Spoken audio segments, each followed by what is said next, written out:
नमस्कार। आज हम बात करते हैं 14 फरवरी यानी कि पुलवामा में जिस तरीके से अटैक किया गया था, कायरतापूर्ण हमला किया गया था, जिसमें हमारे काफ़ी जवान शहीद हो गए थे। उनकी याद में हम लोग एक दिवस मनाते हैं, काला दिवस, जो 14 फरवरी को मनाया जाता है। और उनकी याद में हम जानते हैं कि कितने लोगों ने शहादत दी है इस देश को आज़ाद कराने के लिए। जब देश आज़ाद नहीं था तो ऐसे कितने क्रांतिकारी थे जिन्होंने अपने प्राणों की आहुति देने के बाद इस देश को आज़ाद कराया।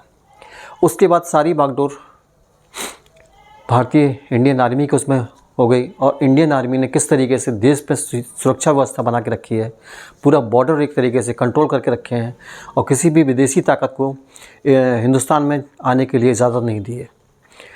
आज उनकी शौर्य की गाथाएं भी गाई जाती हैं। जिस तरीके से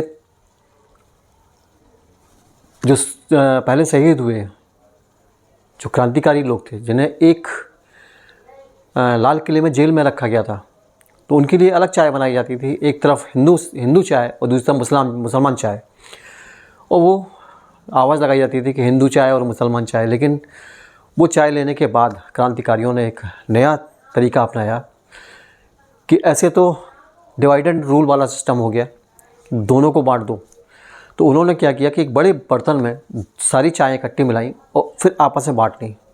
तो ये था एक भाईचारा, ऐसे लोगों के जिन्होंने इस देश के लिए शहादत दी है, अपनी कुर्बानियाँ दी हैं, उनके विचार इस तरीके से, उनको तो आज भी नमन करने का जी करता है।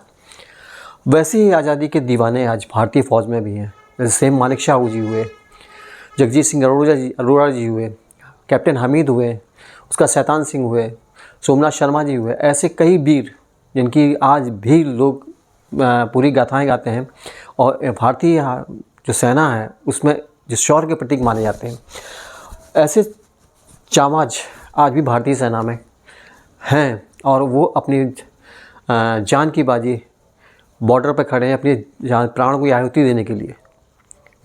कोई भी किसी भी तरीके से हमारा देश सुरक्षित रहे।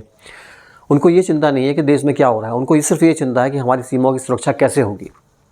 लेकिन जहाँ तक आज बात होती है, जहाँ हम उस चीज़ को देखते हैं और आज देखते हैं कि परिवेश में क्या है, डिवाइड एंड रूल का काम वहाँ भी था, और डिवाइड एंड रूल वाला काम आज भी यहाँ देखने को मिल जाता है। और कभी कभी ये लगता है कि हम आम भारतीय लोग कभी सोचते हैं कि इस बारे में कि आखिर हम किस ओर जा रहे हैं, हमारी शिक्षा व्यवस्था कहाँ जा रही है, हमारी स्वास्थ्य सेवाएँ कहाँ जा रही हैं, हम जो कहते हैं कानून व्यवस्था, उस पर क्या हो रहा है। एक विधायक अगर बनता है 5 साल में उसकी क्या स्थिति होती है, आम जनता भी जानती है। आखिर वो कैसे पहुंच जाते हैं उस स्थिति तक। मैं ये किसी पे इल्ज़ाम नहीं लगा रहा हूँ, लेकिन उसके बाद सोचने की बात सिर्फ इतनी है कि आखिर ये व्यवस्थाएं कब सुधरेंगी, कब लोगों को शिक्षा की ओर ध्यान जाएगा, कब ये शिक्षा सस्ती होगी कि गरीब आदमी अपना बेटा पढ़ा सके। ये सब चीज़ें हैं। उसके बाद कभी कभी देखता हूँ कि जिस तरीके से सेना में कोई चीज़ नहीं है आज की तारीख में, कौन कहाँ क्या है, वो हर सब भाई बॉर्डर पर इतने बैठे, सब एक दूसरे के भाई हैं। आज कोई समस्या है तो घर से कोई नहीं जाता है, आपस में ही उन समस्याओं का समाधान वहाँ होता है, क्योंकि उनको पता है कि अगर हम यहाँ बटे तो निश्चित है कि देश की जो अस्तित्वता है और सीमाओं पे जो उनके पूरा जो उनका कर्तव्य है वो सब खत्म हो जाएगा। लेकिन उसके बाद अगर हम यहाँ देखते हैं जिस तरीके से राजनीति भारत में राजनीति का दौर चल रहा है, वहाँ देखते हैं इसका पूरा राजनीति का जातिकरण हो चुका है। एक दूसरे में डिवाइड एंड रूल वाला सिस्टम हो गया है। हमने कभी आज हम ये नहीं सोच पाते कि हम भारतीय हैं। हमें बताया जाता है कि आप सवर्ण हैं, आप एससी हैं, आप बैकवर्ड हैं। क्या है ये?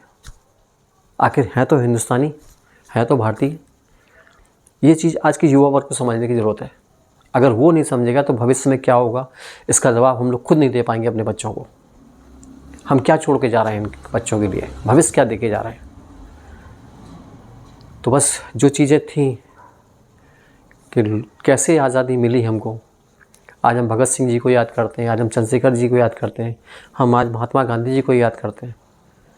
तो अगर वो देख रहे हैं, उनकी आत्माएं देख रही होंगी, तो वो क्या सोच रहे होंगे कि हमने क्या भारत के सपने बोले थे और आज भारत में क्या चल रहा है। इसीलिए ये देश आधे से ज़्यादा सुरक्षित कानून व्यवस्था कोर्ट के आधार पर चल रही है, दूसरी इंडियन आर्मी के हाथों में है। सलाम ऐसी आर्मी को, नमस्कार प्रणाम ऐसी आदमी को जो देश की सुरक्षा व्यवस्था को पूरा कंट्रोल किए हुए है। मैं विरासत में आपसे एक बार फिर बार बार मिलता रहूँगा। कभी कभी कुछ चीज़ें ऐसी होती हैं जो आपसे कहने की इच्छा होती है, इसीलिए मैंने आज 2 मिनट 3 मिनट का समय लिया आपका। नमस्कार, भारत माता की जय, वंदे मातरम।